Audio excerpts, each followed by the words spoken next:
Hi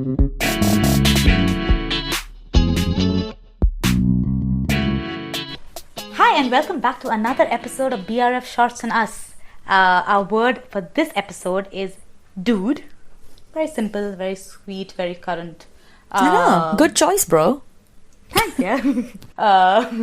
Okay, so to begin with, we've actually covered this story on one of our previous long-form episodes in the word hat. So, not really a tangible association, but apparently we got but you'll understand why it got covered in the word hat back at the time. However, I thought I'd just go a little bit into the origin of the word dude. So the word was first used in the late 1800s as a form of mockery for young men who were sort of overly concerned with the way they looked and kind of keeping up appearances. So it was sort of this, it was a bit of a yuppie kind of guy, I guess. And it later came to sort of stand for city folk, who were kind of clueless and would hang out at these dude ranches. And I think the origin of the word is not exactly complimentary, but now in time, of course, it's become like this multi-purpose term that we can just use to express any form of emotion and relationship, depending on how you say it. Now, for a long time, people didn't really know why the word dude was chosen. And apparently, as of 2013, we finally have the answer because there was a research project that belonged to Barry Popkin and Gerald Cohen, who, along with the help of their other colleagues, began combing through tons of 19th century periodicals for years and then slowly sort of amassing the world's biggest collection of the citations of the word dude. Jeez, I'd love that job. I'd love to read that, right? Yeah. So it's a 129-page document that tells us where does the word dude come from. And this is something that we've covered in the episode on hat. Now, the word, according to evidence, points to the use of the word. It's sort of a derivative of the word doodle that comes from the old nursery rhyme of Yankee Doodle Dandy, which is Yankee Doodle went to town, riding on a pony, etc., etc. Yeah, well done. Sorry. Congratulations, Shar. You just passed first grade. Flying colors. Thanks. Didn't do it the first time around, but I did it when I was 33. Just saying. So, we have a more detailed explanation in that episode, but just to kind of sum it up very quickly, basically it was derogatory because it meant that a guy who basically just stuck his feather in his cap and called it macaroni because the macaroni hairstyle was really popular back in the day and it was sort of a sign of being aristocratic. So a doodle was somebody who was a bit of a dandy and, was trying to be this guy who pretended to be well off and sort of had the appearance of a man who was well off but didn't really have the knowledge to pull it off, so he would just stick a feather in his cap and thought he was fancy enough and now called it a macaroni. And so it's actually, to sort of sum up the use of the term, it was probably at best sort of this rough, uncultured colonist who was trying to be more than he was. So not classist at all, and very, very polite, clearly. And then for some reason, by the early in 1883, it sort of inspired someone to call this kind of foppish young man, especially in New York City, it sort of transformed into the word dudes. So doodle became shortened to dude, which is not D-U-D-E. Because nobody's got the time. Nobody's got the time to give these people doodle. Yeah. They're forever dudes. They are rough and uncultured, so why bother? And then slowly the spelling sort of alternated to dude, which is what we know today. And for some reason, the early mocking kind of description of this guy who's heavily mustached, cigarette in his mouth, kind of this button vest thing going on, changed into just being generically anybody who pissed you off, you really liked, you want to express deep love to, you want to just call out to, anything you want to be actually. And so that is the origin of the word dude. Also, I do not know why, but some alternative meanings of the word dude. There is a term called dude eggs, which is a form of quail eggs preserved in brine. That's called dude eggs. I do not know why. It's quail eggs though, right? Yeah. Okay. Quail's called dude a slang? I don't know that. Are they? No, I was just checking what eggs they were. Oh, okay. Just reconfirming. I think you're going to solve the mystery for me. And also, dude is, for some strange reason beyond any realm of my understanding, infected butt hair on an elephant. What? Yeah. Why?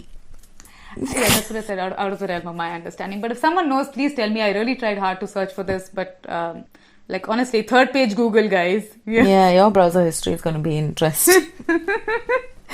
Yeah, that is the origin of the word dude and what else it could mean. I mean, this is where our research sort of overlapped. I just found it interesting, the description of how, it went from rough and uncultured to then describing someone who was so foppish and so fancy and spent so much money on their clothes and wore buttoned vests and, just was the epitome of like spending money on unnecessary things at the time. And, yeah, it was an abbreviation from Yankee Doodle. It was an abbreviated form of that, and it was specific to the US. And I wanted to just because deep inside I want to be a dude, the female version of a dude in 1800 in New York, because they had nothing better to do than dress fabulously, spend extravagant amounts of money on fashion, which some would argue is a good way to spend your money. I do not argue with that at all. It's a subjective, of course. So apparently in the 19th century, there was this species of overstyled like dudes who emerged in New York City. They would travel in these in the cafe society, and cafe society was a description that was coined to describe people who gathered in fashionable cafes and restaurants in New York, Paris and London, and just sort of were the pioneers of just fashion and fabulousness in all these cities. All they did was attend each other's private dinners, balls, took holidays in exotic places, went to elegant resorts. Wow. Yeah, and it was all obviously cut short when Prohibition started in 1933, which was, a huge blow to people who basically drank for a living.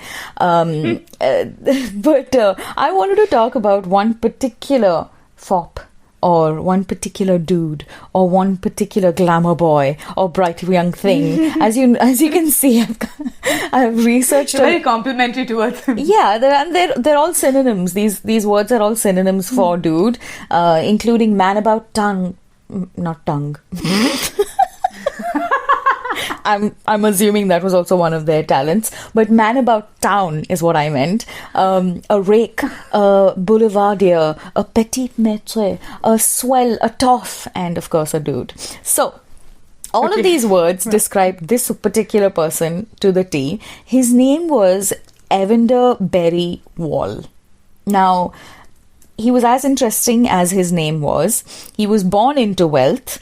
His father, Charles Wall, had a bit of an inheritance. Now, I don't know what a bit of an inheritance means, but he came into a bit of money as an inheritance, and he built it up to this, ginormous fortune.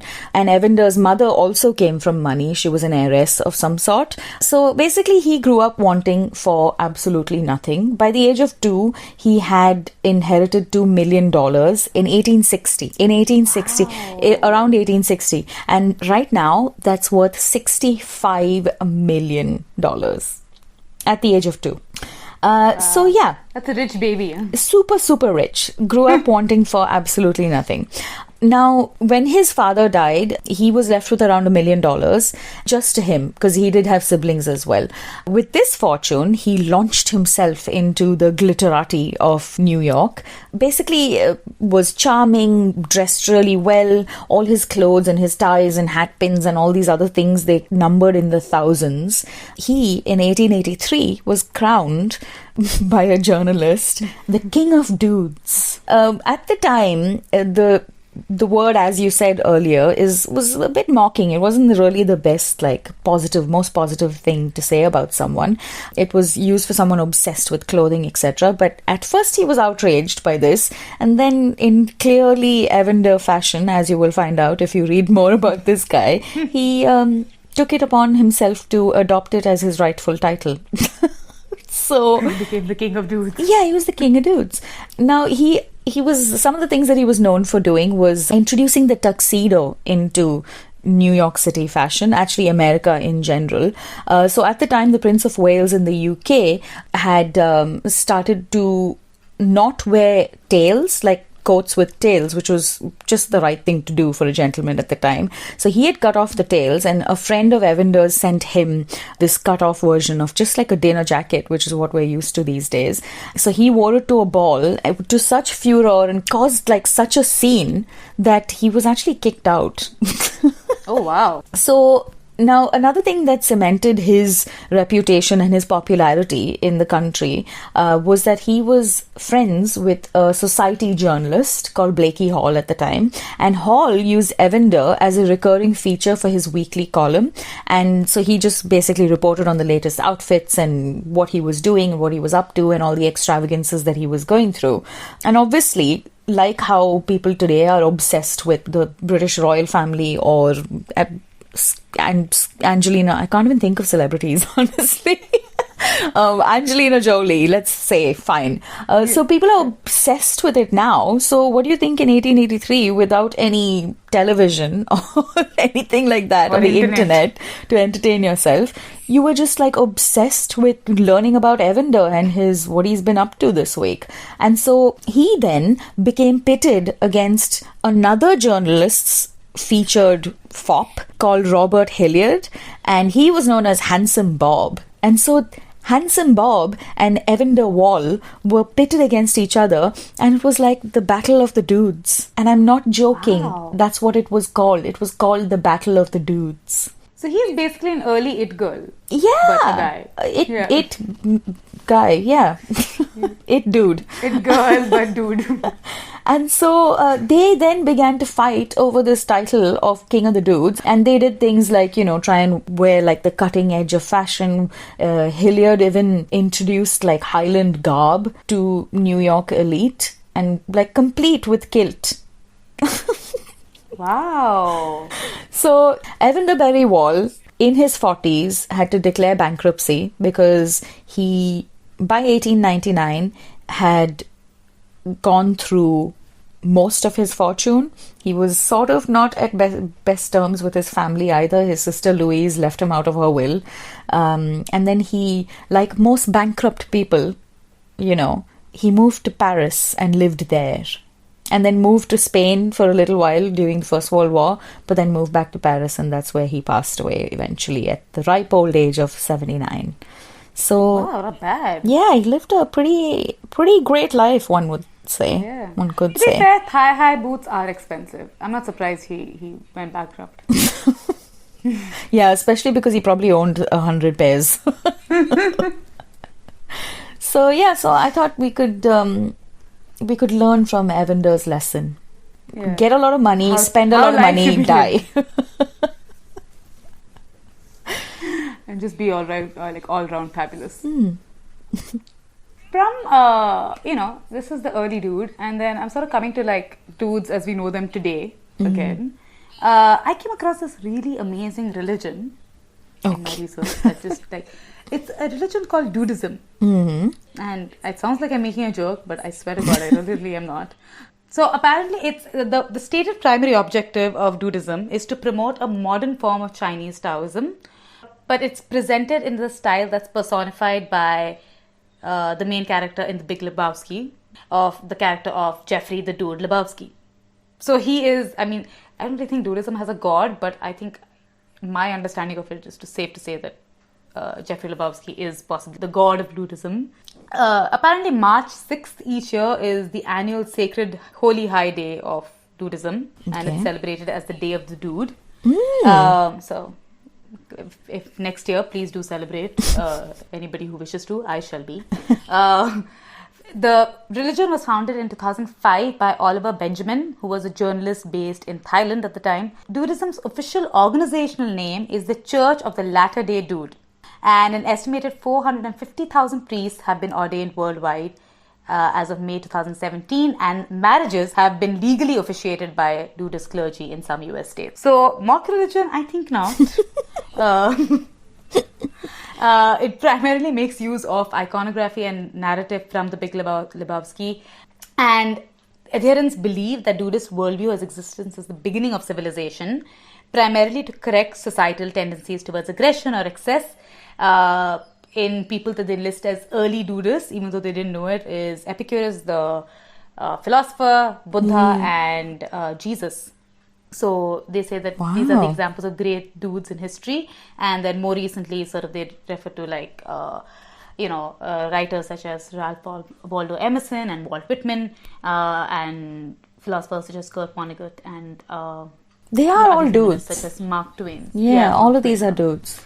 So these are people that they kind of consider the cult of the dudist, I guess. And so basically the idea is, so the philosophy is sort of, because it's kind of deriving from Taoism, is to kind of, it sort of encourages the practice of going with the flow, being cool-headed, taking it easy, sort of just like chilling out. That's the general philosophy of Dudism.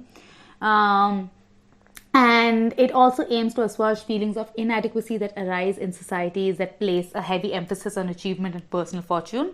So if you don't have to achieve, there's really no need for conflict. Sounds great to me. It really does. Like the more I've just read on this, I'm just like, ooh. Sounds a bit like Evander. Yeah, and basically like, what they value is simple everyday pleasures like batting, bowling, hanging out with their friends, having a beer, rather than trying to actually go out there and make money. So I subscribe to this. I'd want to live like this. I think so too.